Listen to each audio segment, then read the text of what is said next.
So glad to be on. Hope everybody's doing well. I know we're in the midst of COVID, and I know we're all getting better in this process. Hopefully, everybody's had a chance to get vaccinated. I know we're all moving in that direction.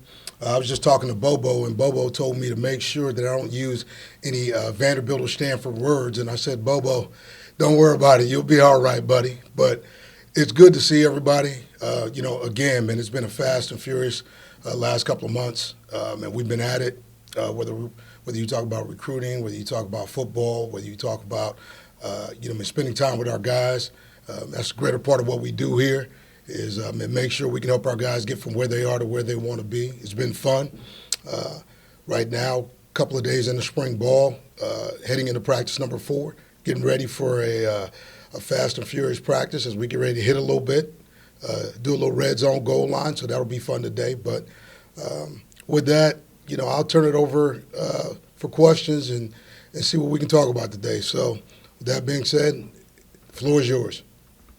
All right, Coach, thank you. Our first question will be from Jason Caldwell. When you ask the question, if y'all could just put your affiliation when you ask the question so Coach knows where you're from. Jason? Yeah, Jason Caldwell, inside Auburn Tigers, 247 Network. Coach, just your thoughts on 3-4-4-3. I know you're going to be versatile, but how helpful is it that you come into a defensive front group that has some versatility with guys like Colby Woods, like Hughes Walker, some of those guys? How beneficial is that to implement a defense when you have that versatility? I think it's great when you can have an opportunity to step into a place like Auburn and look and see exactly what they have been available to you. I think it's always about players, right? So when we talk about in football, how do you put guys in the best possible position to permeate some success? And coming in, we've got all different types. We've got big guys, man. We've got long guys. So like for me, it's a nice smorgasbord of players, man, who have different skill sets.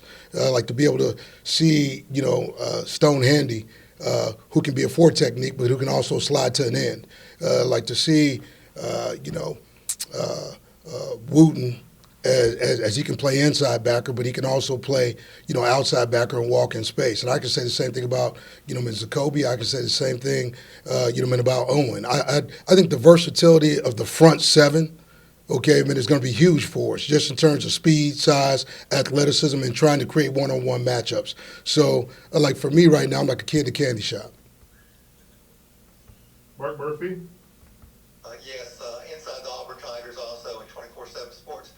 Coach, how important is it to have a good spring this year, considering, number one, the players didn't go through spring at all last year, and their preseason was sort of messed up also, and it's an entirely new coaching staff they're working with on defense, plus they're learning a new system. Yeah, Mike, I think it's extremely important for these guys to really, settle into where we're at. But it's about coaches meeting these guys where they are, and I think that started when we got here.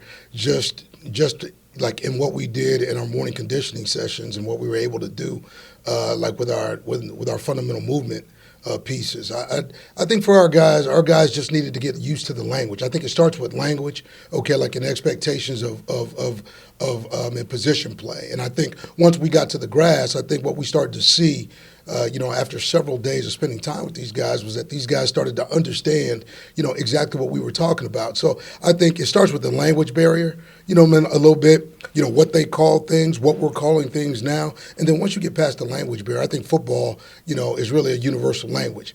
I think for our guys have been receptive to some of the new terminology, just trying to simplify, in things where we can, but really trying to take some of what they've done and add it to what we do.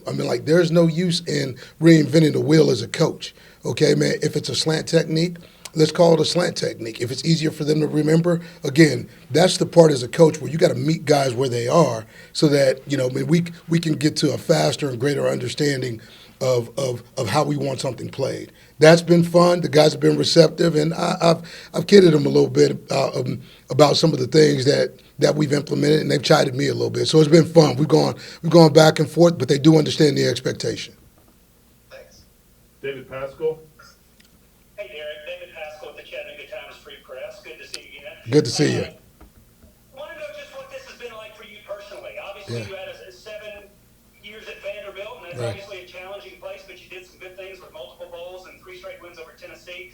Just adjusting back to being a defensive coordinator, what kind of challenge has that been, and what's the biggest difference? You know, David, it's fun for me. I'm a soldier. I can lead, man, but I can also follow. And I think, you know, like those are the important things I think Coach Harsin was looking for as he put together this staff. You know, guys with experience, guys who understand, you know, man, how to get things done the way he wants it done. And that's important. Coach Harsin is the tip of the spear. So for me, it's been great just to, you know, focus on the ball, focus on the recruiting, focus on, you know, man, development of players. And what does that look like? And then just talking about the relationships. I think I'm a relationship, you know, man, coach. I mean, everybody likes to say that they are, man, but I spend a lot of time, you know, like with these guys, you know, man, getting to know their stories. You know, once you understand the why and you can establish trust, the opportunity, you know, man, to grow fast, okay, and grow quickly is what's needed for us right now. I mean, we're in the midst of spring ball, still during a pandemic. So with that being said, you know, I mean, our meetings look different. Okay, man, they're not like the meetings of old. I mean, you're still in this idea of, okay, and I'm going to send you information. We're going to talk about some things. I'm going to trust at the end of the day that you're going to be able to take this information, look at it, and if you have questions, bring those questions to the classroom. And I think these guys have done a terrific job of being able to, you know, be trusted with the information that they're given and have questions when they step into our meetings. And I think that trust is reciprocal. I mean, it takes time on both sides, but I think we've gotten to it pretty fast. Thanks. You got it. Philip Marshall?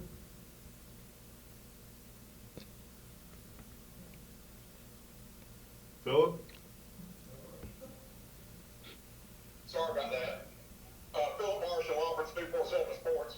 Along those same lines, what do you kind of learn as a head coach that might make you a better coordinator, having been through the ups and downs of being a head coach as well? Yeah, Mr. Marshall, I think it's a great question. I mean, like for me, during my time at Vanderbilt, I really had a chance to do both. I was head coach, but then I had to come back and call plays for a couple of years. And you know, in that time, what you realize is that, you know, from the technology standpoint, being able to utilize like the tools that are available to you nowadays, you know, the information that we, you know, get to young men has changed over the last 10 years.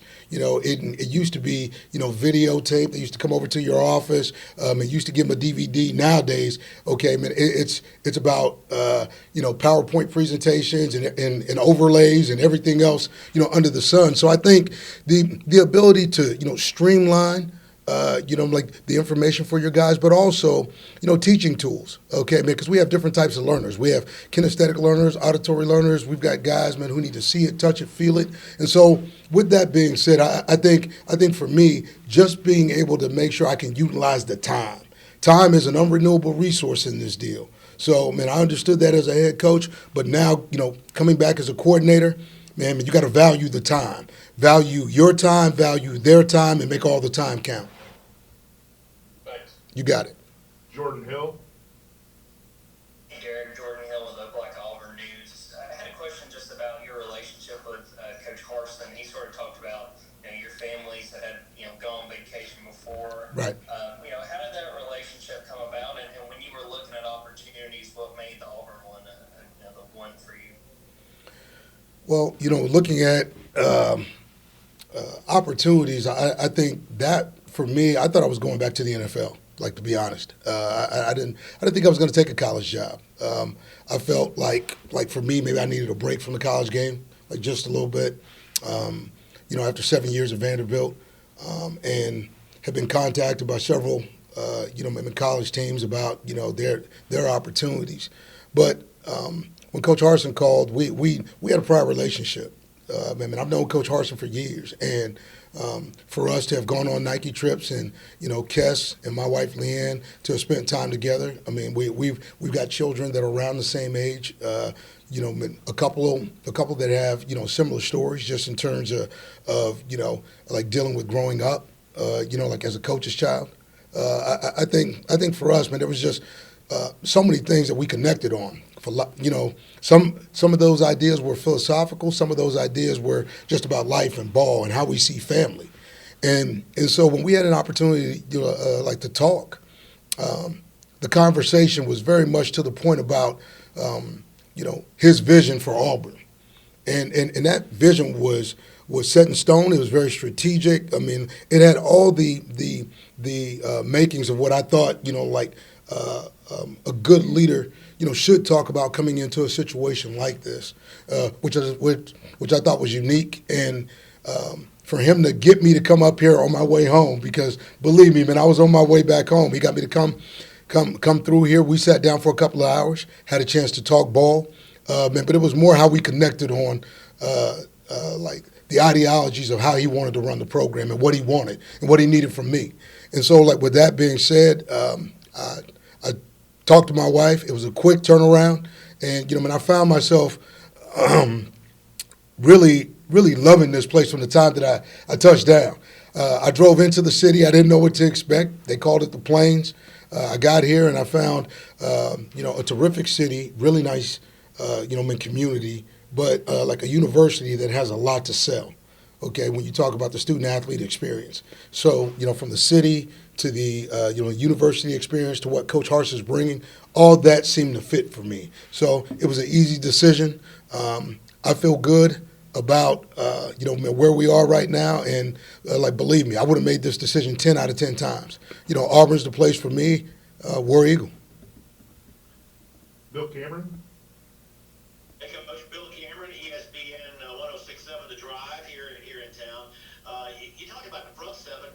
Talk about the back end. It appears you have a good bit of talent and flexibility back there as well. Yeah, Mr. Cameron. I look at where we are right now. Smoke Monday is going to lead this group. There's no doubt about that. But I've seen LT, we call him Tennyson, show up, and he's been phenomenal back there. In the first three practices in terms of how him and Smoke have worked together in terms of their ability to communicate. On the corners, I think we've got really good players. Like Roger, I think is a tremendous talent. I think he has the ability to play on Sunday. But what I want right now is for this young man to show up big, on Saturdays, and so that's what we're working on. We're working on his ability to play, from different platforms, and I'm seeing the same thing from Simpson. As well. I mean, tremendously talented. He's got great short area quickness, good long speed. And then Nehemiah Pritchard right now is starting in the nickel position. And so everybody's battling. There's a lot of competition back there on the back end. The safety group has got to continue to communicate. But like I said, Smoke has played a lot of football. So everybody around him is sort of looking for him to make the communication go and work. And I've asked Smoke to step back a little bit and let these guys, speak. Because when everybody communicates, we all get better. And he's going to need this group to play with him, okay, and not watch him, as we start to play. So I think the corners, at the corner position, we have depth. And I think at the safety position, we need more experience. And so, these guys are getting valuable experience in spring ball. And then the nickel position between LT, Nehemiah, and then when we get Xavier or Zion Puckett back, I think this group is going to be, pretty formidable. But what we got to do is take it one day at a time. Gentry Estes? Yeah, hey, Derek. Looking back now, how do you kind of view your experience and accomplishments at Vanderbilt? I mean, what was the disappointment level like to not get the chance to finish what you started there? Growth is optional, change is inevitable. That's part of the process. So I knew that. I've known that for 28 years. I've always looked at the opportunity to take on the day or try to dominate a day as being just that. Okay, you never coach on a 10-year contract or 3-year contract. I mean, it's every week, every day. And so, in looking back, I graduated student athletes at a high level, developed guys at a high level. Several young men had an opportunity to get their degree from Vanderbilt, play in the NFL.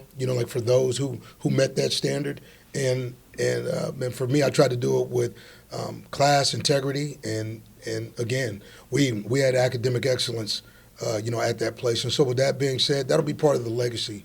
And we had wins. We had, big games against our rivals. And, we were able to do some things like in my time there. So now, there's a new captain at the helm. I wish him all the best. And, here at Auburn, and I look forward to, what the future holds for this coaching staff and these players, because I think we got a good football team.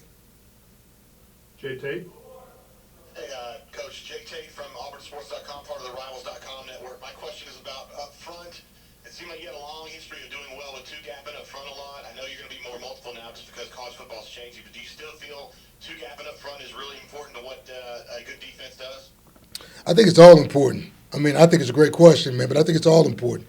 I think the ability to be able to play like the singles, I think it's what you have to do. We're going to jet, but there's also going to be some opportunity to two-gap. We're going to be in 3 down front, 4 down front, 5 down front, and all of it's got to be physical. All of it's got to be physical. So, what you talk about is reestablishing the line of scrimmage because it's a line of scrimmage game. Okay, in this conference, if you can't really reestablish the line of scrimmage, you got no chance. So that's part of what Coach Eason, Coach Smeding, Coach Watts are talking about now. And I think what's good about where we sit is that with Coach Smeding and Coach Watts, I've got 2 former defensive coordinators. So when we get in the room, we lab it up now. Okay, it's like getting into a chemistry lab and let's talk about, man, exactly how we want to attack in the line of scrimmage. Like, what do we need to do?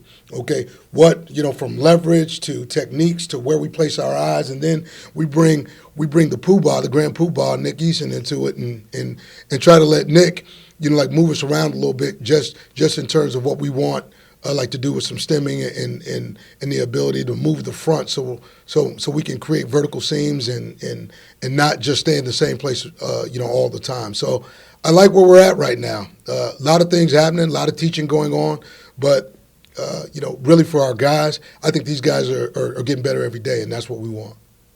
Thank you. Mm-hmm. You got it. Nathan King? Hey, Derek. Nathan King from Auburn 24/7 Sports. Kind of on that same note, I know it's early, but what have you seen out of a guy like Jeremiah Wright, moved over from the offensive line? What have you seen from him that's allowed him to be successful? Obviously, we saw on Saturday working with the starters. What have you seen from him so far?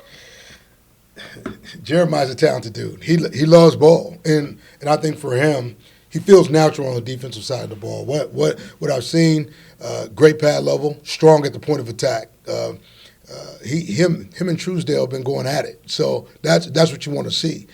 Him coming over to the defensive side of the ball has made the interior position a little more competitive in terms of what we're doing, and his ability to transition from run to pass is something that we're looking forward to. Again, you like the ability to stop the run, but you also want somebody that can go from run to pass.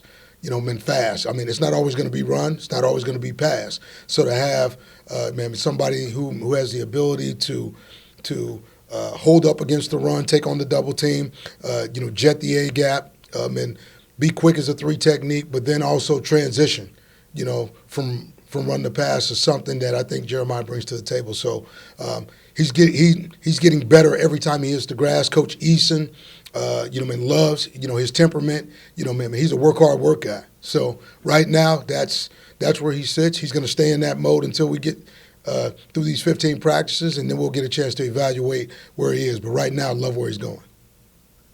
Gianna Hahn? Hi, Gianna Hunt from AL.com. We were talking to Owen Capoe the other day, and he was saying that the linebacker group is kind of thinking themselves, using the motivation that they're the heart of this defense. So what have you seen from that position group, and especially from those 2 guys, because last year they had to play almost every single snap. So how are you seeing them return, and what are they adding to this defense from what you've seen? Gianna, when you look at the linebacker group, as a whole, I think it's probably, our deepest group. There's depth. Obviously, Owen and Zacoby played a tremendous amount of snaps. We're taking some snaps, off of these guys, but these guys right now, collectively as a group, they're fast, they're sudden, they get it, they're physical. They're probably the most communicative group right now in terms of just being able to talk about what they see. I think they've bought into what Coach Smetting is selling. I think for these guys, they've enjoyed the ability to do multiple things like in this defense. And what we're going to try to do, man, is find the one-on-one matchups. We're gonna let them run and hit. Like when they need to run and hit, but we're also going to make sure that they have a chance to rush the passer. So this linebacker group is going to be a versatile group. You're going to see a lot of guys playing, and hopefully what we're able to do is put these guys in multiple in positions so that at times they're going to be running downhill, they're going to be dropping, and they're also going to be in coverage. So nowadays with all the spread offenses, man, you got to be a multiple position player. And these guys, this group right now is probably the most diverse group on our football team in terms of defensive unit structure. All right, we got time for a few more questions. First one's Justin Ferguson. Justin Ferguson, the Auburn Observer. They're edge guys in your defense. What do you think of them so far? What you've seen out of them, and what all do you ask those guys to do in kind of the way you want to play your defense? Yeah, Justin. Again, for us, as we've had a chance to put these guys on the grass. You've seen our edge guys walk in space. You've seen our edge guys, rush off the edge. And they've got to be able to play the run. So I think, as an edge guy in this defense, you better be ready to drop. You better be ready to match. You got to be able to go from run to pass in terms of pass rush ability. And I think these guys like it. They play right and left, so they're never going to be in the same spot. Like more than like 2 consecutive plays. So with that being said, it makes them smarter. They're much more versatile in terms of what's being asked of them. But by the same token, they like showing their skill sets. That's one thing about these guys. Everybody wants to do everything. And I told them, as long as you give us the effort, in terms of what we're doing, I don't care about the mistakes right now. We're going to make mistakes. Football is not a perfect game, and we're going to make our mistakes, but let's make sure we make them fast. Let's make them physical. And I think that's the mantra of the outside group right now. Wreck anything that I see. Run, pass, man, it doesn't matter. If it's moving, I'm going to hit it. So let's go. Ryan Matthews. Hi, Derek. How you doing? Ryan Matthews, AuburnSports.com, part of the Rivals Network. I just wanted to ask you about the secondary. You got 4 cornerbacks coming back with starting experience. You brought in the Haddon kid, a junior college player, and then you got the Miller kid from West Virginia coming in. That's 6 quarterbacks that could potentially be starters in some programs. How do you get all those guys on the field? Well, in this conference, as you know, it's not like you're going to be facing 21 personnel. Okay, you face 11 personnel, sometimes even 10 personnel, depending on who you play. So, like for us, the ability to have guys with position flex, because when you start talking about 6 corners, some of those guys can play nickel as well. So when you slide those guys inside, what's a nickel? A nickel is either a safety man who's got run pass flexibility, or a corner who can guard inside and show up in the run game. So I think having the depth at corner, allows us to move some pieces around to make sure that we get best players on the field, and that we build depth when you talk about coverage. And this defense, man, you're going to have to be able to cover. So whether we're playing zone or man, it doesn't matter. You want guys with length, speed, athleticism, and I think that's what we have right now. Zach Etheridge is doing a terrific job, of having these guys understand what the expectation is from practice to practice. And with everybody learning at the same time, everybody's in the same boat. So, everybody's got the same opportunity to get better every day. So that's really what we're seeing right now. It's pretty competitive. Damio is not with us right now. He should be back second half of spring. He's working through an injury. So with that being said, I look forward to getting him back. And when Drayshawn gets here this summer, you'll have all the full secondary, or the full gambit of corners at our disposal. So we'll be able to move those guys around and slot, some of those guys inside so they can play some nickel. Bill Cameron. Yeah, Coach, you mentioned most of them, but it's obviously been a time where you're getting to know the rest of your defensive staff as well. Just talk about the relationships that you may have had with some of these guys, and I'm sure some of them you're still getting to know them, but it sounds like things are going pretty well. Yeah, it's going well.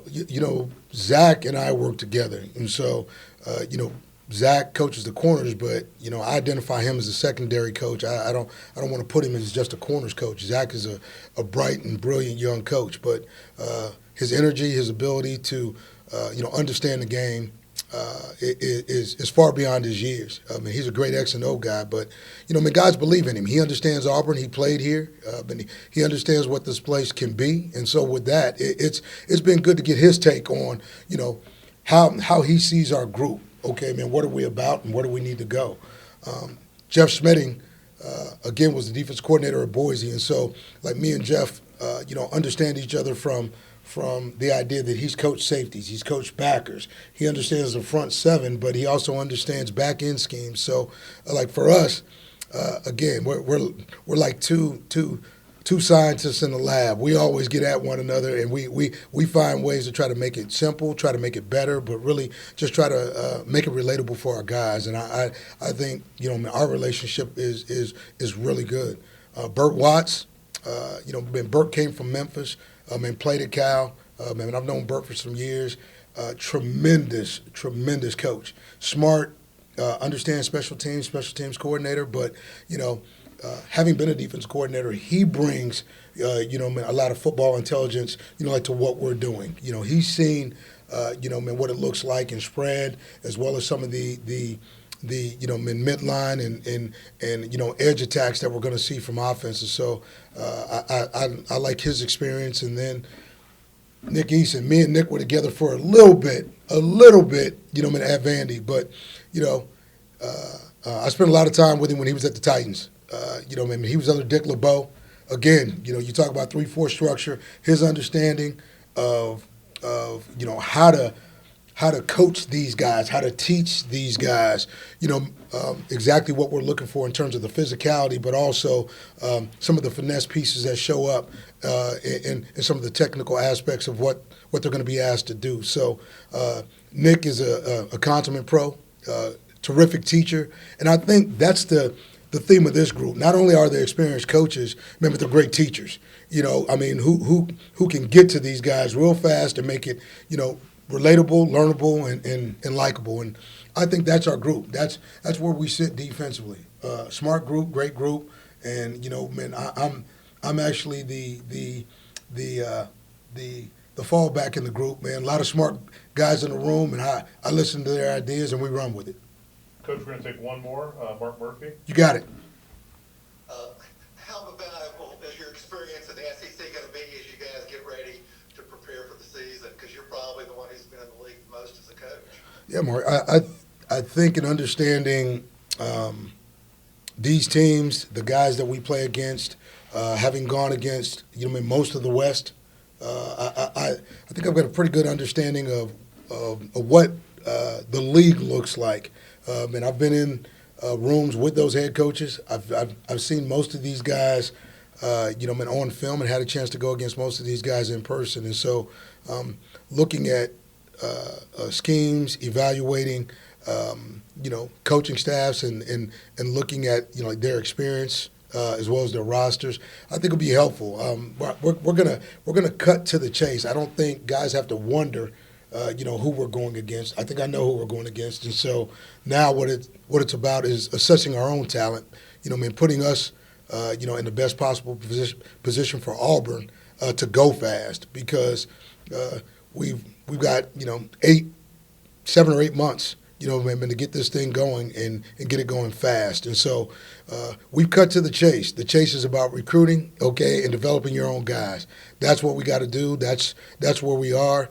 Even in the midst of spring ball, every day is about recruiting. So we're hitting it, extremely hard, and I think that's sort of been where it's taken a little bit of time for us to, figure out, exactly, who we are. Coach knows who we are.